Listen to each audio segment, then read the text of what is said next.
"I've been waiting for you," she had whispered, and in that single confession everything changed. In a grand house filled with servants and silence, Margaret, the master's wife, existed in a kind of beautiful imprisonment, invisible despite everything she possessed.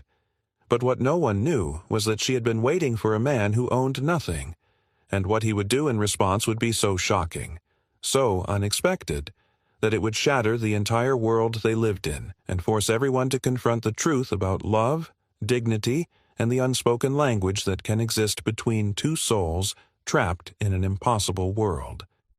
What he did shocked everyone, and nothing would ever be the same again.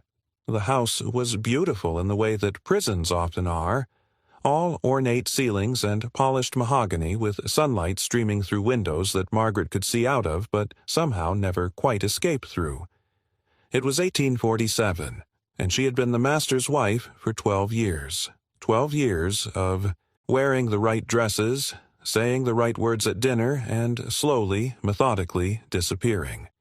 No one noticed it happening. How could they? She was still there every morning, still presiding over the household, still smiling when required.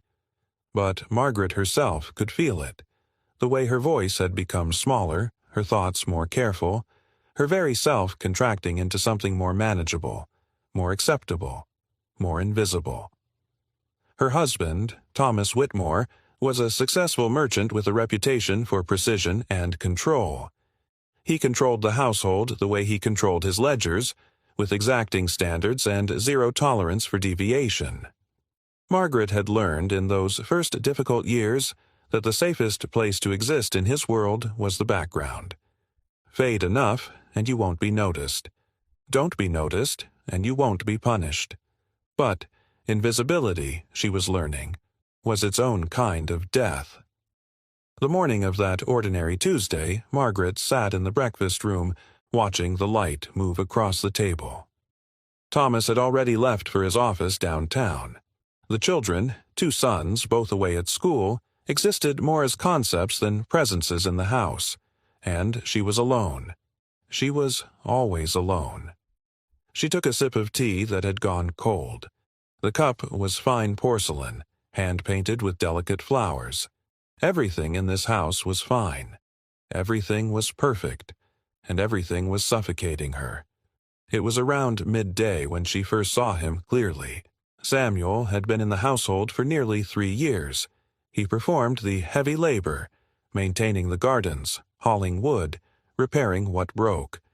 Margaret had seen him countless times in the peripheral way one sees servants, as background, as function, as part of the machinery that kept the house running.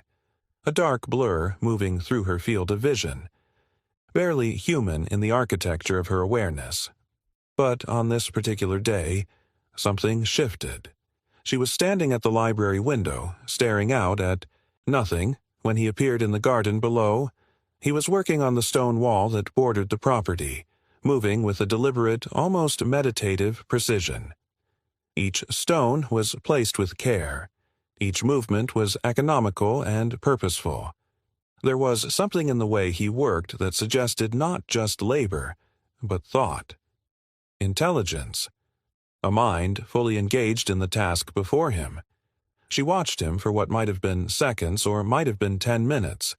Time had become slippery for her lately. And then he looked up. Not at her specifically. She was too far away, too hidden behind the glass. But he looked toward the window, and for a moment his eyes seemed to pass directly through the distance between them and meet hers. It was a glance, nothing more. A second of acknowledgement. A moment where the background became foreground. Margaret's breath caught. She stepped away from the window, her heart beating with an irregularity that frightened her. What was that? What had just happened? She had been seen for the first time in years, and it had been by a man who owned nothing, who had no status, who existed several rungs below her in every measurable way. And yet, for the first time in 12 years, Margaret felt something stir inside her that wasn't despair. Over the next week, she began to notice him more deliberately. Samuel. That was his name. she'd heard one of the groundskeepers call it out. He was perhaps 40 years old, with dark skin weathered by sun and work, and a kind of quiet dignity that seemed immune to the degradation of his station. He moved through the property with intention, never hurried but never lazy, always present. But more than that, he observed. Margaret noticed the way his eyes took in the world around him, the way he seemed to understand the workings of things not just mechanically but philosophically. Once she saw him pause in his work to watch a bird build a nest, and there was something in his stillness that suggested he wasn't just looking, he was thinking about what he saw. She found herself manufacturing reasons to be near windows when he was working, near the library when he was in the garden, in the kitchen when he came in for water. She told herself it was coincidence, habit, nothing more. But it was a lie, and she knew it. The truth was far more dangerous. She was waiting for him to look at her again. Days passed. A week. 2 weeks. Samuel worked and Margaret watched, and nothing happened except that the ache inside her grew larger and more insistent. She was like a prisoner who had glimpsed freedom through a crack in the wall and now couldn't stop thinking about it. Couldn't stop wondering what it would be like to step through. Her husband noticed nothing. Thomas was absorbed in his business dealings, in his ledgers and his meetings, and his careful construction of his own importance. He came home late, ate dinner with mechanical efficiency, and retired to his study. The space between them had grown so vast that Margaret sometimes wondered if she was truly married at all, or if she had simply been placed in a museum exhibit titled The Master's Wife. Then came the afternoon that everything shifted irrevocably. Margaret was in the sitting room, a room that received only afternoon light and always felt melancholy to her, when she heard raised voices from somewhere in the house. A man's voice, sharp with anger. Thomas. He was home earlier than expected, and he was furious about something. She heard the heavy footsteps of him crossing the foyer, heard him summoning someone, heard the word Samuel cut through the air like a blade. Margaret's entire body went rigid. She moved quietly to the sitting room door and opened it a crack. Through the banister of the staircase she could see down to the foyer below. Thomas stood there, his face flushed with rage, his hands clenched into fists, and before him, standing with perfect stillness, was Samuel. "You were seen," Thomas said, his voice low and venomous. "Idling in the garden when you should have been working. Wasting my time. Wasting my money." "No, sir," Samuel said quietly. "I was—" "You were seen," Thomas repeated, as if Samuel hadn't spoken, apparently standing and thinking like you have the leisure to think, like your time is your own, like you belong here. Margaret watched as Samuel absorbed this, his face remaining composed. But she saw something in his eyes, a flicker of something. Not fear, exactly. Something more dangerous than fear. Understanding. "It won't happen again, sir," Samuel said. "No," Thomas agreed, "it won't. Because if I hear of you doing anything other than the exact work I've hired you for, you'll be gone. And you'll be gone hard. Do you understand me? There are 10 men who would take your position and be grateful for it." "I understand, sir." Thomas stared at him for a long moment, and Margaret could see the satisfaction crossing her husband's face, the pleasure he took in asserting his dominance, in reminding Samuel exactly how powerless he was. Then he turned and walked away, disappearing into his study.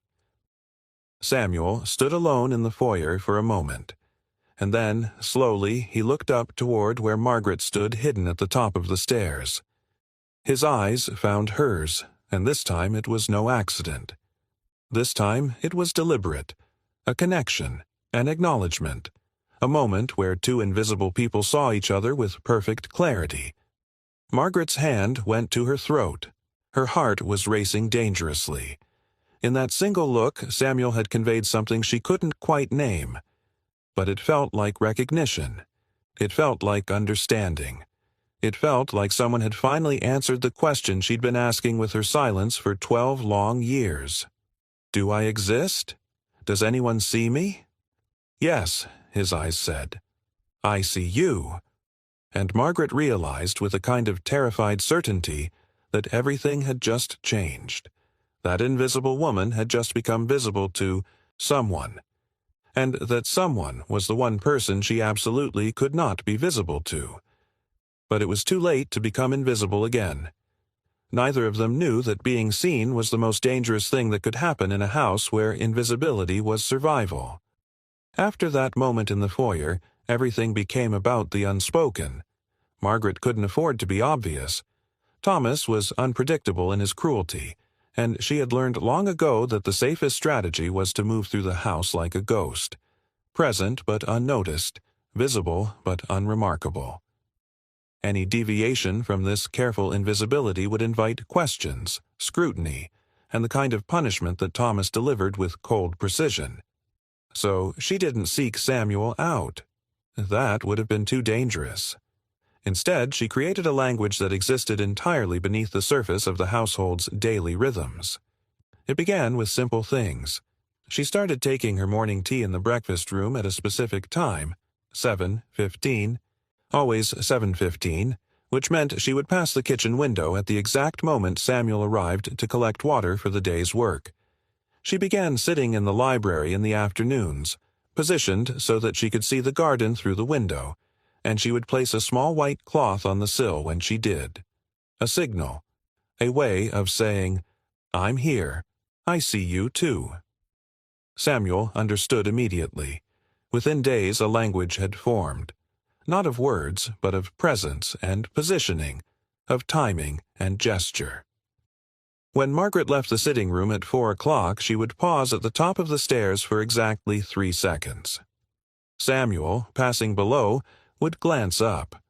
When he needed to communicate something, he would leave a specific tool in a certain place in the garden. A rake turned upside down, a stone moved to a new position, and Margaret would understand. "I'm thinking of you. I'm here." It was intricate and subtle and completely undetectable to anyone who wasn't looking for it. And the miracle of it was that no one was looking. Thomas was too absorbed in his own affairs. The servants were too focused on their tasks. The household operated in its usual mechanical way, unaware that something extraordinary was happening in its margins. But the danger was always there, humming beneath every careful gesture like a current running under still water. 3 weeks into this silent communication, Margaret made a terrible mistake. She had gone to the market with her lady's maid, as she did every Thursday. It was one of the few times she left the house, one of the few times she was permitted a small sphere of autonomy. She was selecting fabric at the draper's shop when she saw Thomas crossing the street outside, walking with his business partner, Mr. Caldwell. Her heart seized. Thursday was Thomas's office day. He should have been downtown. He should have been nowhere near home for hours yet. She hurried through the remainder of her shopping, her mind racing. If Thomas was heading home, if he decided to take an early afternoon, if he happened to glance out a window at the precise moment when... She didn't complete the thought. She couldn't. By the time she arrived back at the house, her nerves were shattered. She found Thomas in his study, working on his ledgers. He barely acknowledged her arrival, but the knowledge that he was home, that he could emerge at any moment, that any small accident of timing could expose everything, it made her hands shake as she removed her gloves. That afternoon, Samuel was working on the rear fence, visible from the library window. Margaret stood there, rigid with anxiety, watching him work. She knew he didn't know that Thomas was home. She knew he might at any moment do something that would draw attention, look toward the house at the wrong time, pause in his work in a way that suggested thought rather than labor, commit some small infraction of the invisible rules that governed his existence. She had to warn him. But how? With Thomas in the house, every movement she made was a potential risk. Then, around 4 o'clock, she heard Thomas leave his study. She heard his footsteps cross the foyer, heard the front door open and close. Through the library window, she watched him walk down the street toward town, undoubtedly returning to his office. The relief was so intense it made her dizzy, But in that moment of relief, something inside her broke open. The fear, the tension, the constant vigilance required to maintain their secret. It was crushing her, and it was only going to get worse. Because this was just the beginning. This was what the rest of her life would look like. Constant terror, constant surveillance of her own behavior, constant risk. She found herself gripping the window frame, her breathing becoming shallow and uneven. For the first time, she understood the true weight of what they were doing. Not just the risk to herself, she could almost accept that now, almost welcome the danger as proof that she was finally alive, but the risk to Samuel. If Thomas discovered them, it wouldn't be a quiet dismissal. Thomas didn't forgive violations of his authority. He destroyed them. And Samuel would be destroyed far more thoroughly than she ever could be. That evening, after dinner, Margaret sat in the sitting room and listened to Thomas read his newspaper. The sound of his voice, the rustle of the pages, the ticking of the clock, it all seemed to mock her. He had no idea that his wife had spent the last 3 weeks engaging in an elaborate, dangerous conversation with one of his servants. He had no idea that she had become a different person entirely, that she had somehow managed to resurrect something in herself that she thought was permanently dead. And he never would know, because that knowledge would destroy everything. But keeping the secret was destroying her, too. The next morning, Margaret woke with a kind of clarity that felt almost like madness. She understood with perfect certainty that this couldn't continue indefinitely, that eventually they would be discovered, that eventually the careful architecture of their silent communication would collapse, and when it did, the consequences would be catastrophic. But she also understood something else. She didn't care anymore. That realization should have terrified her. Instead, it felt like freedom. The near discovery came on a Tuesday, exactly 2 weeks later. Margaret was in the library, ostensibly reading, actually waiting for Samuel to pass the window with the afternoon water. It was their routine. He would pass at 3:15, and she would be there, and they would exchange a look that contained volumes. But Thomas came home early, unexpectedly, without warning. Margaret heard his voice in the foyer, heard him calling for the housekeeper, heard the specific tone that meant he was in one of his moods, irritable and looking for someone to blame for whatever minor frustration had occurred at his office. She had perhaps 30 seconds to move before he would come looking for her. She left the library quickly and was halfway up the stairs when she heard his footsteps in the hall below. "Margaret," he called, "where are you?" "Here," she called back, forcing a brightness into her voice. "Just coming down." She descended the stairs as he stood in the foyer, and she could see immediately that something had upset him. His face was flushed, his movements jerky with tension. "I need tea," he said abruptly. "Strong tea. And I want to know why the accounts from last month show a discrepancy. I want to know now." "Of course," Margaret said, already moving toward the kitchen. "I'll fetch." But as she passed the window, the exact window where Samuel always stood at 3:15, she caught a glimpse of movement. Her heart nearly stopped. Samuel was there, right there, and he was looking directly at the house, looking for her, not knowing that Thomas had come home, not knowing that he was about to put himself in terrible danger. Margaret moved quickly toward the kitchen, aware that Thomas was following her, aware that every second mattered. She needed to get him away from the window. She needed to prevent him from seeing what was visible there. "The accounts can wait," she said, speaking quickly, her voice pitched high with artificial urgency. "But first, tell me what happened at the office. You're clearly distressed. Come, sit in the study. I'll bring you tea and you can tell me everything." It was a risk. Thomas hated to be managed, hated the suggestion that his emotions were visible or manageable. But it worked. He allowed himself to be steered away from the window, away from the kitchen, into the study where Margaret could close the door behind them. She brought him his tea and listened while he complained about a business partner who had disappointed him, about a shipment that had arrived late, about the general incompetence of everyone around him. She made sympathetic noises and said the right things, all while her mind was racing with what could have happened. If Thomas had looked out that window just 30 seconds earlier, if Samuel hadn't understood the danger immediately and moved away, if Thomas's mood had taken him in a different direction. After nearly an hour, Thomas finally seemed to settle. His agitation diminished. He drank his tea and returned to his ledgers. Margaret excused herself and moved through the house like a person in a trance. She found Samuel in the garden an hour later, ostensibly collecting kindling. When she passed him, moving between the flower beds as if inspecting the plantings, she saw the worry etched into his face, the fear that he'd caused a problem, the understanding of how close they'd come. She paused near him, not looking directly, speaking barely above a whisper. "It's all right," she said. "He didn't see." Samuel's hands stilled in their work. When he spoke, his voice was so low she almost couldn't hear it. "This isn't safe," he said. "What we're doing.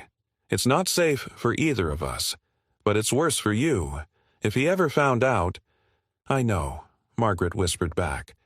"Then we should stop. We should stop now before—" "I can't," Margaret said, and the rawness in her voice surprised them both. "I can't go back to being invisible. I can't. Even if it kills me, I can't." She moved away from him then, back toward the house, leaving Samuel standing alone in the garden.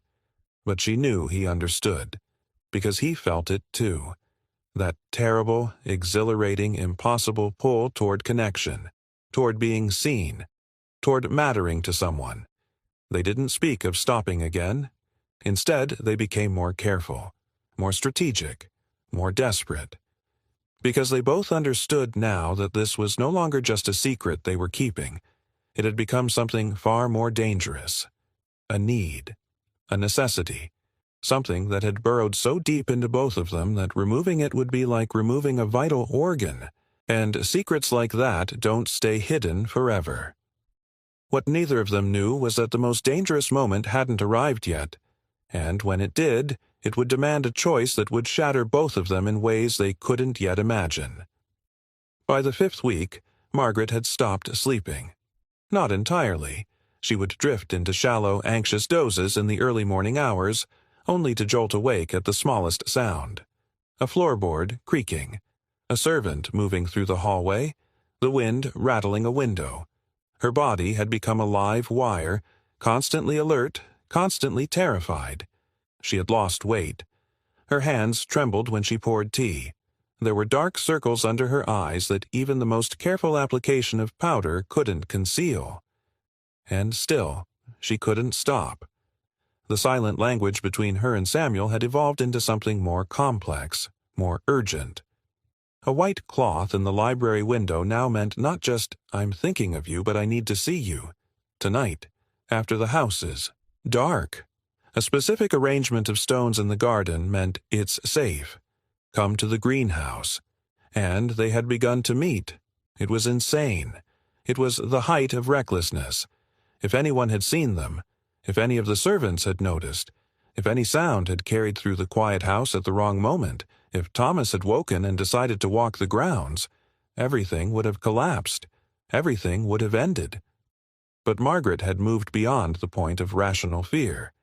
She had crossed some invisible threshold into a place where the risk itself was intoxicating, where the possibility of discovery had become almost secondary to the desperate need to be alone with him, to hear his voice say her name, to exist in a space where she wasn't the master's wife but simply Margaret, simply a woman. The greenhouse was their sanctuary. It was a small structure at the far edge of the property, seldom used anymore, filled with the ghosts of plants that had died from neglect. It was damp and overgrown and utterly private, invisible from the house, accessible without being observed. The first night they met there, Margaret's hands shook so badly that Samuel had to help her close the door behind her. They stood in the darkness, not touching, barely breathing. "This is madness," Samuel said quietly. "We should not be here." "I know," Margaret whispered back. "If he finds out—" "Don't," Margaret said. "Please don't. I know the risk. I know what will happen, but I can't. I can't keep existing in that house, in that life, without this. Without you. I can't." In the darkness, she heard Samuel's breath catch, and then he was moving toward her, and she was moving toward him, and they were colliding like two people who had been drowning and had finally reached solid ground. They didn't speak much during those stolen hours in the greenhouse. They existed in a different language entirely, the language of touch, of proximity, of finally being able to be fully present with another, human being without surveillance or pretense or fear of discovery. Well, not without fear. The fear was constant. But it was a different kind of fear, the fear of losing this, of having it taken away, of being forced back into the prison of her former invisibility. Samuel would trace his fingers along her face in the darkness and say her name like it was a prayer. Margaret would rest her head against his chest and listen to his heartbeat, and feel, for the first time in her life, truly alive. "Tell me about yourself," she said one night, lying against him in the darkness. "Tell me who you were before this, before the house." Samuel was quiet for a long moment. Then he began to speak. He had been born free, he told her, in the North. His parents had been people of learning, his father a teacher, his mother a seamstress with an eye for beauty. He had grown up surrounded by books and ideas and the assumption that his life would be his own to shape. But then his father had made a business venture with the wrong man. A man who had gambled away his money and taken Samuel as collateral, and collateral, once taken, was never returned. He had been 23 years old when he arrived at the Whitmore house. He had been 38 now, 15 years of his life swallowed by servitude. "I had dreams," he said quietly. "When I was young, I was going to be a scholar. I was going to read every book ever written. I was going to understand the world and my place in it." He paused. "Instead, I rake gardens and repair fences and try not to think about the person I was supposed to become." Margaret felt something inside her splinter. The injustice of it. The waste of it. The casual cruelty of a world that could take a man like this and reduce him to labor, to invisibility, to nothing. "You're still that person," she said fiercely. "You're still a scholar. I see it. I see the way you think, the way you observe things. That's still you." "No," Samuel said softly. "That person died a long time ago. He had to die, or I wouldn't have survived." Margaret lifted her head and found his face in the darkness. She could barely see him, but she could feel the sadness radiating from him like heat. "Then who are you now?" she asked. "I don't know," he said. "But whoever I am, I know who I am when I'm with you. That's the only thing I'm certain of anymore." They had been meeting in the greenhouse for 3 weeks when the first real crisis occurred. Margaret had left the signal the night before, the white cloth in the window. They were to meet at midnight, after the household was fully asleep. But that afternoon, Thomas had come home with unexpected news. His brother was arriving from Philadelphia. They would have dinner guests. The household would be in chaos. Margaret had tried to leave a counter-signal immediately, a different arrangement of stones, the agreed-upon way of saying it's not safe. Wait. But Thomas had appeared before she could slip outside, had summoned her to help with preparations for the evening. She spent the afternoon in a state of growing panic. Samuel would be coming to the greenhouse at midnight. He wouldn't know that the house was full of people. He wouldn't know that Thomas had decided to take a late-night walk after the guests left, citing insomnia and the need for air. By the time dinner was served, Margaret's anxiety had become almost unbearable. She moved through the motions of being the perfect hostess, smiling at the appropriate moments, making conversation, asking about her brother-in-law's journey, while her mind screamed with the need to prevent disaster. Thomas's brother, William, was an older version of Thomas, similarly rigid, similarly self-satisfied, but with less of the sharp cruelty. He spent most of dinner talking about his own business ventures in Philadelphia, and Margaret found herself grateful for his self-absorption. It kept Thomas engaged in conversation and less likely to notice her. Distraction. But then, near the end of the meal, William said something that made her blood run cold. "I noticed you have a capable servant," he said to Thomas, "the one working in the garden when we arrived. Dark fellow, strong. He seems intelligent. Have you considered selling him? I could use someone like that in Philadelphia. I'd pay well." Margaret's fork froze halfway to her mouth. Thomas set down his wine-glass with deliberate care. "Samuel," he said thoughtfully, "I hadn't considered it. He's reliable, which is more than I can say for most of them." "All the same," William said, "if you ever decide to part with him, I'd be interested.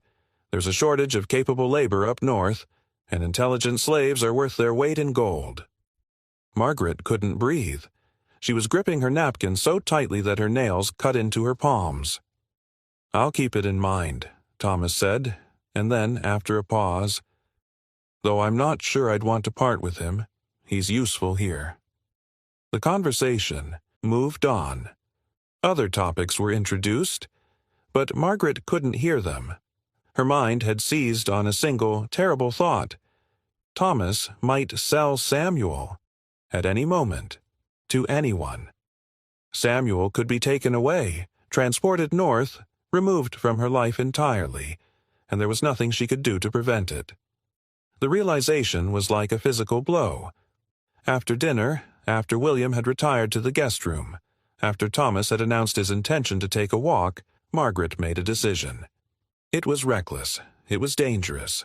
It was the opposite of everything she had learned about survival. But she had to warn Samuel. She had to tell him what had happened. She had to make sure he understood that everything had changed. She waited until she heard Thomas leave the house, then slipped out through the kitchen and made her way to the greenhouse. It was past midnight now. Samuel would be there, waiting in the darkness, wondering why she had called him when he would be expecting her not to come. She found him pacing inside, and the relief on his face when he saw her was immediately replaced by concern. "What is it?" he asked. "What's wrong?" She told him everything, about William's proposal, about Thomas's non-committal response that could mean anything, about the sudden, terrifying awareness that Samuel's time in this house, his time with her, could end at any moment. Samuel listened without interrupting. When she finished, he was quiet for a long time. "Then we have to leave," he said finally. Margaret stared at him. "What?" "We have to leave," he repeated more firmly now.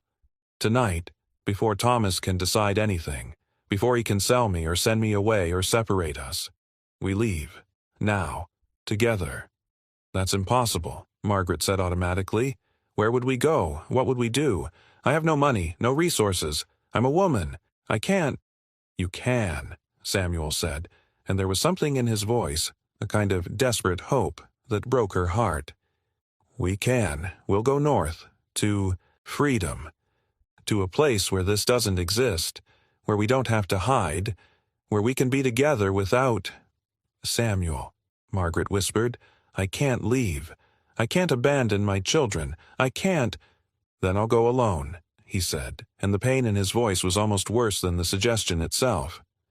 "I'll go, and I'll send for you. I'll find a way to make a life, and then I'll come back, and—" "You can't come back," Margaret said. "If you run, you're a fugitive. You'll be hunted. They'll—" She couldn't finish. They both knew what happened to slaves who tried to escape. They both understood the machinery of capture, punishment, death. "Then I stay," Samuel said quietly, "and we wait for the inevitable. And eventually, either Thomas sells me, or someone discovers us, or the pressure of this becomes too much and one of us breaks. And we lose each other anyway." He was right. Margaret could see it with perfect clarity. There was no path forward that didn't end in loss. They could run and be hunted. They could stay and be discovered. They could hide and eventually be separated by circumstance or choice or the simple, grinding cruelty of the world they lived in. There was no good ending to this story, but there was one choice they still had. One thing they could still control. Neither of them knew yet that the most shocking choice was still to come, and it would be made not in desperation, but in a moment of absolute clarity about what love truly meant. They didn't leave that night. Instead, they stayed in the greenhouse until dawn was breaking over the horizon, talking in urgent whispers about impossible options and terrible choices. Samuel wanted to run. Margaret understood the logic of it. Escape north, find the Underground Railroad, disappear into a life where he could at least be free, even if they were separated. It was the rational choice, the choice that prioritized survival. But Margaret couldn't bear it. And more than that, she couldn't let him bear it, alone. "What if we told him?" she said suddenly, the words emerging from somewhere deep and desperate inside her. Samuel stared at her. "Told him what?" "The truth, about us, about what we feel. What if we just told him?" "Margaret." Samuel's voice was gentle, which somehow made it worse. "He would destroy us both. You know that?" "I know," she said. "But at least it would be honest. At least for once in our lives we wouldn't be hiding. We wouldn't be living in shadows and silence. We would have told the truth, and whatever happens after that—" "After that, he sells me," Samuel said quietly. "Or worse. And you. Margaret, he could have you committed to an asylum. He could divorce you. He could take your children and make sure you never see them again. Is that what you want? Is that the price you're willing to pay for honesty?" Margaret didn't answer. Because the truth was complicated. The truth was that some part of her, some dark, desperate part, was willing to pay almost any price for the chance to stop hiding. But she also knew that wasn't fair. That wasn't love. Love, if it meant anything, meant not asking the other person to sacrifice everything for your need to be seen. So they sat in the greenhouse as the light grew stronger and they faced the impossible architecture of their situation. And then Samuel said something that changed everything. "What if there's a third option?" he said quietly. "Something neither of us has considered." "What do you mean?" "I mean," Samuel said slowly, as if he was discovering the thought even as he spoke it. "What if the point isn't for us to escape? What if the point is to make them understand? To do something so shocking, so undeniable, that they can't dismiss it or hide it or pretend it didn't happen?" Margaret's heart was racing. "What are you suggesting?" "I don't know yet," Samuel said. "But I know that secrets keep us powerless. And I know that the only way we ever become powerful is if we stop hiding. If we do something so bold, so visible that everyone has to see us, has to acknowledge us." He paused, and she could see him thinking, working through something in his mind. "What if," he said finally, "we made them witness, made them understand, not with words, but with actions, made it impossible for them to deny what exists between us?" The opportunity came 3 days later. Thomas had invited the most prominent families in the city to an evening reception. It was meant to be a display of his success, his status, his importance. Margaret would be there, presiding as the master's wife. Samuel would be there, serving drinks and ensuring the guests were comfortable, existing in the background as servants do. It was the perfect stage for invisibility. But Samuel had something else in mind. Margaret spent the day in a state of heightened anxiety. She didn't know exactly what he was planning. They hadn't dared to speak directly about it, but she understood the general shape of it. Something bold, something visible, something that would force the world to acknowledge what they had been hiding. She told herself she could refuse. When the moment came, she could pretend not to understand. She could pull back, protect herself, choose safety over revolution. But she also knew she wouldn't, because she was done being invisible, done being safe, done pretending that her life belonged to anyone but herself. The evening reception began at 8 o'clock. The house filled with people in fine clothes, speaking in careful tones about business and society and the comfortable topics of the privileged. Margaret moved through the rooms in her role greeting guests, ensuring comfort, maintaining the perfect performance of the master's wife. Thomas was in his element, performing his own role with absolute conviction. He was gracious and impressive, exactly the man he had spent years constructing himself to be. Around 9 o'clock, when the reception was at its height, when the rooms were full and the attention of the guests was diffuse, Samuel did something extraordinary. He approached Margaret, not with the deferential posture of a servant, but with the bearing of a man approaching a woman he knew. In front of at least 40 people he extended his hand and asked her to dance. The room went silent. The conversation stopped. Every eye turned toward them. Margaret's heart was pounding so hard she thought it might burst through her chest. This was it. This was the moment. She could refuse. She could laugh it off as the impertinence of a servant. She could restore order to the room and the social hierarchy with a single dismissive gesture. Instead, she took his hand, and together they began to waltz. There was no music. The musicians had stopped playing at the shock of it, but they moved together as if there was, as if they were the only two people in the world. Margaret was aware of everything and nothing simultaneously. She was aware of the gasps, the whispers, the scandalized expressions on the faces around them. She was aware of Thomas's face, flushed with rage, moving toward them through the crowd, but mostly she was aware of Samuel, his hand on her waist, his eyes on hers, the perfect grace of his movement, the way he held her as if she was precious, as if she mattered, as if her existence in this world was something worth acknowledging. They danced for perhaps 30 seconds. That's all it took. Then Thomas was there, his face twisted with fury, his hand reaching to grab Samuel and tear him away. But before he could touch them, Samuel stopped dancing. He stepped back from Margaret with perfect courtesy, and he looked directly at Thomas. "I love your wife," Samuel said, his voice clear and steady and audible to everyone in the room. "And she loves me. And no matter what you do to me, no matter how you punish me or sell me or destroy me, that will still be true. Because love is the one thing in this world that belongs entirely to us. It's the one thing you cannot own or control or diminish." And then he bowed, a perfect, respectful bow, as if he had just finished the most important dance of his life, and he walked out of the room. The aftermath was chaos. Thomas's face went purple with rage. He was shouting, calling for the servants, demanding that Samuel be found and restrained and punished.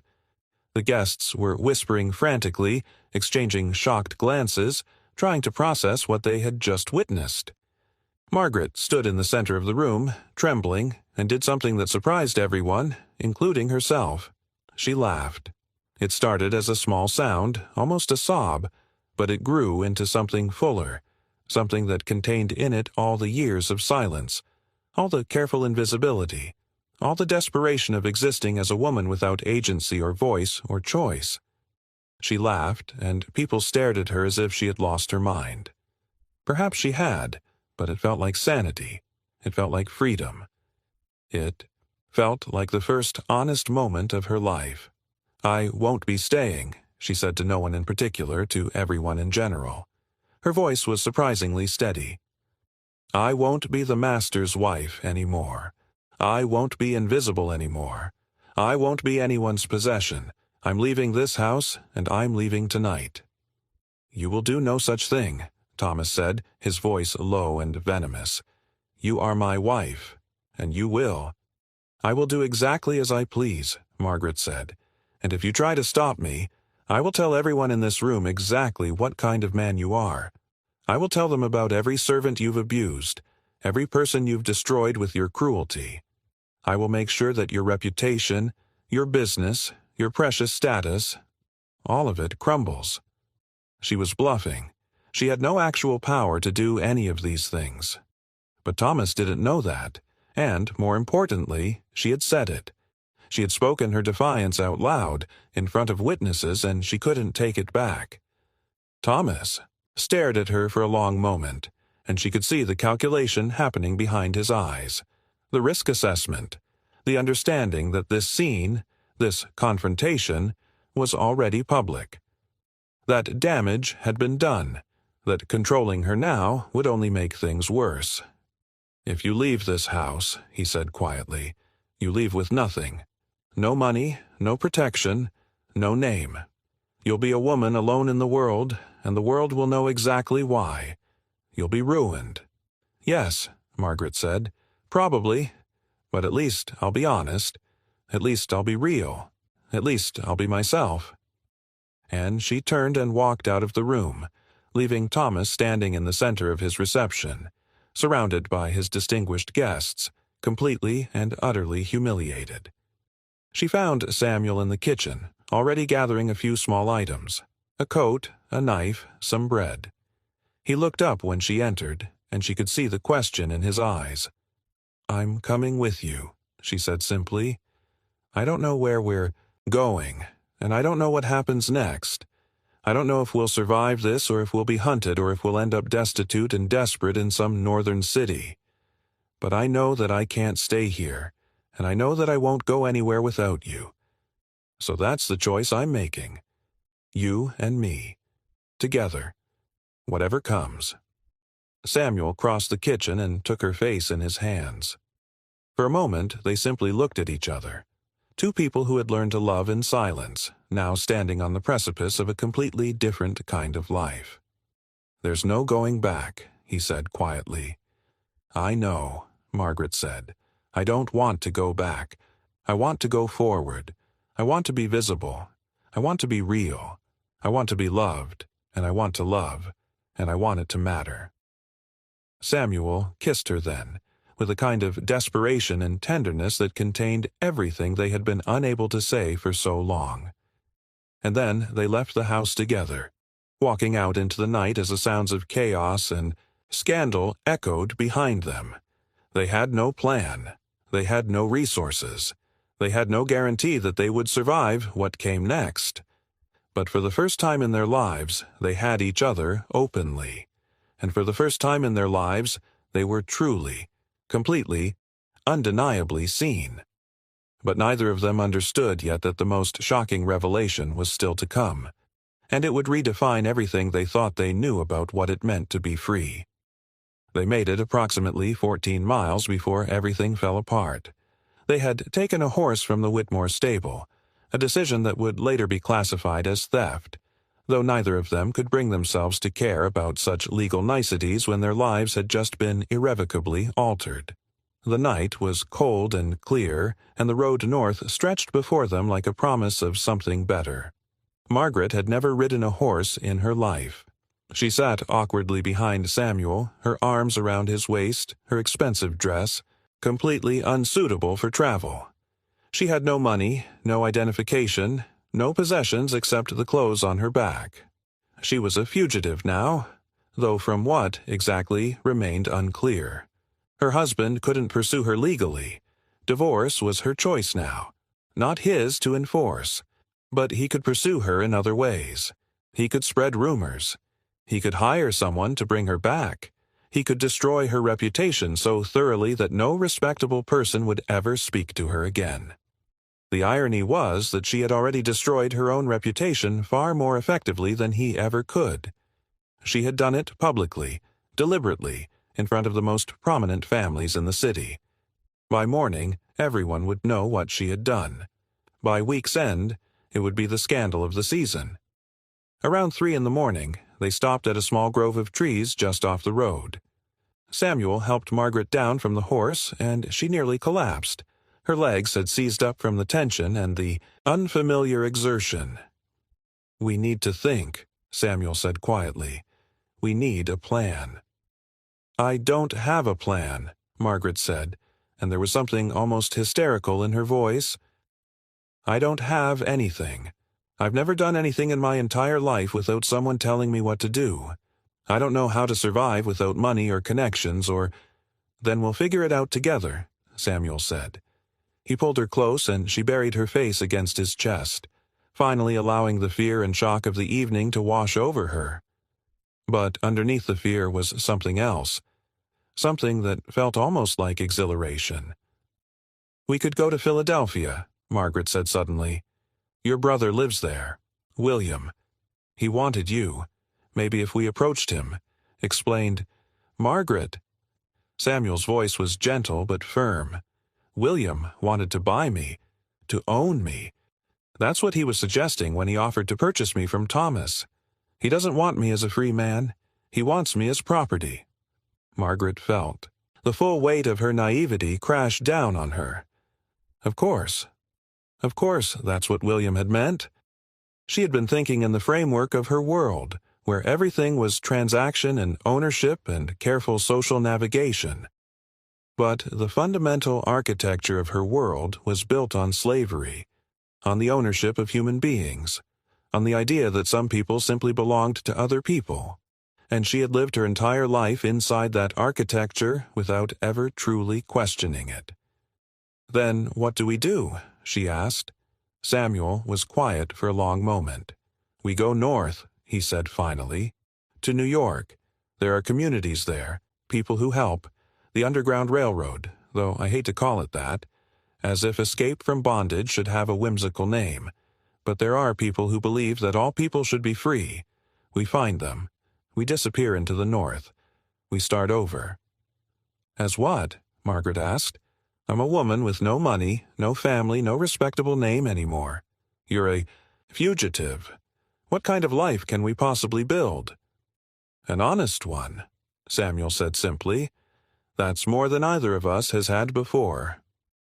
They were 30 miles north, hiding in a farmhouse that belonged to a sympathetic Quaker family when the man arrived.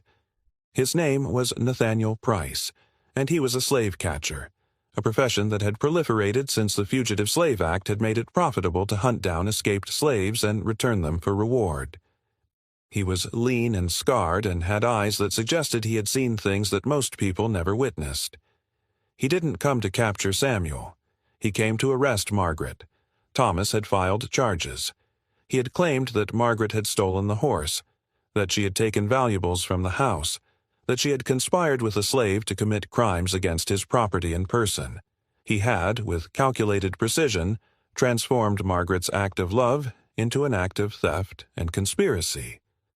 And because Margaret was a woman without legal standing, because she was now without her husband's protection, because she had publicly humiliated a man of standing and influence, no one questioned his claims. Price arrived at the farmhouse just after dawn, with papers that gave him the legal authority to take her into custody. Samuel's first instinct was to run, to grab Margaret and disappear into the woods, to keep moving, to refuse to surrender her to the machinery of the law that had always been stacked against him. But Margaret understood something that he didn't. She understood that running would only confirm the narrative Thomas had constructed, that fleeing would make her guilty of the things she was being accused of, that the only way to fight back was to face it head-on. "I'll go," she said to Samuel quietly as Price waited outside. "I'll face the charges. I'll testify. I'll tell the truth about what happened." "You can't," Samuel said desperately. "They won't believe you. The law won't protect you. You'll be convicted," Margaret said. "Probably. Imprisoned? Possibly. But at least it will be real. At least I won't be running anymore. At least I'll have told the truth about who I am and what I did and why I did it." She kissed him once, quickly, and then she walked out to face the slave catcher. The trial was a spectacle. The courtroom was packed with people eager to witness the downfall of the woman who had scandalized the city. Margaret sat in the dock and listened as Thomas presented his case with careful, meticulous precision. She had stolen his horse. She had conspired with a slave. She had betrayed her marriage vows and destroyed her reputation and brought shame upon her family. All of it was true, except for the part that made it sound like a crime. Her lawyer, a young man of surprisingly progressive views who had taken her case for almost no fee, asked her a single question when it was her turn to testify. "Did you love him?" he asked simply. Margaret looked out at the courtroom. She saw Thomas in the front row, his face flushed with rage and humiliation. She saw the wives of his friends, watching with expressions of scandalized fascination. She saw the judge, waiting with the patient expression of a man who had seen this kind of sordid affair before. and she told the truth. "Yes," she said clearly, "I love him, completely, entirely, without reservation or apology, and if loving him is a crime, then I am guilty. But if loving another human being, truly and honestly and without regard for what society thinks, is a crime, then the law itself is criminal." The courtroom erupted. The judge called for order. Thomas stood up, his face absolutely purple with rage, and began shouting something that Margaret couldn't quite make out. But she had said it. She had spoken it aloud, in a court of law, in front of witnesses, and she couldn't take it back. The verdict came swiftly. Guilty, on all counts. The judge, eager to be rid of her, sentenced her to 2 years of imprisonment in the state penitentiary.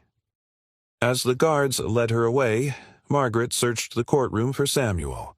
She had hoped, against all reason, that he might be there, that he might have risked capture to witness her testimony.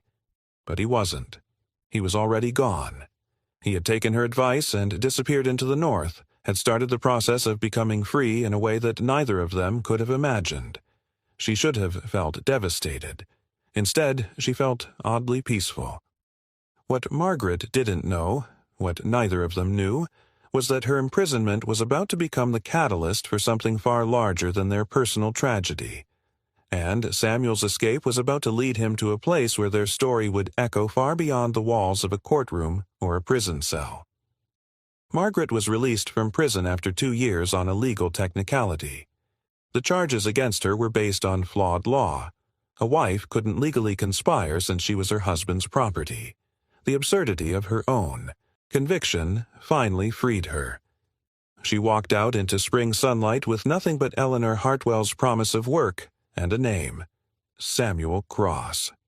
She found him in Philadelphia 3 months later, giving a lecture about slavery's moral bankruptcy. He had transformed himself.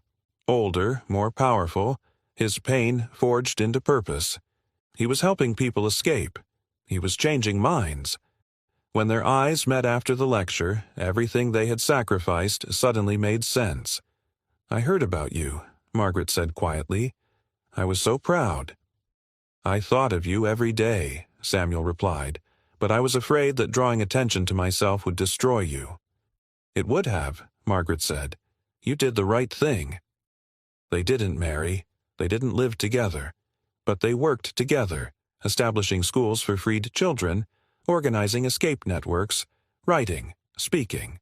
For 30 years they stood side by side in broad daylight, openly loving each other while serving a purpose larger than themselves. The silent greenhouse whispers had given way to public action. The most shocking revelation wasn't about love or scandal. It was this: true freedom requires visibility. Margaret and Samuel's unspoken connection had been beautiful, but it was also a cage. Only when they stopped hiding, when they spoke truth aloud and acted publicly, did they truly become free. And in becoming visible, they freed others too. The silent language had been survival, but honest love, lived openly, used purposefully, that was transformation.